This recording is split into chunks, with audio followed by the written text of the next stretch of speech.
દેશ જેવું ઈચ્છે છે તેવું થઈને રહેશે, સુરક્ષાની જવાબદારી મારી.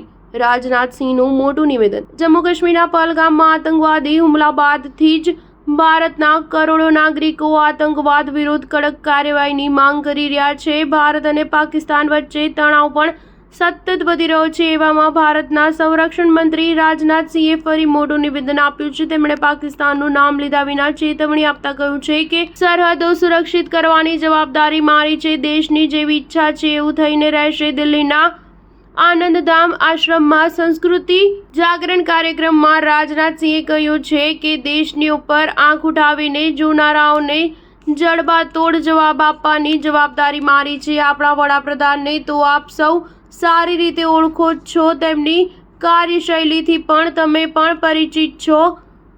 હું આપ સૌને આશ્વાસન આપું છું કે તમે જે ઈચ્છો છો તેવું થઈને રહેશે. તેમણે વધુમાં કહ્યું કે ભારતની શક્તિ માત્ર સૈન્ય ક્ષમતામાં જ નહીં પરંતુ તેની સંસ્કૃતિ અને આધ્યાત્મમાં પણ છે. ઇતિહાસ સાક્ષી છે કે ભારતના સંતોએ માત્ર આધ્યાત્મિક જ નહીં, સમાજ સુધાર, શિક્ષણ અને રાષ્ટ્રીય એકતામાં અગ્રણી ભૂમિકા નિભાવી છે.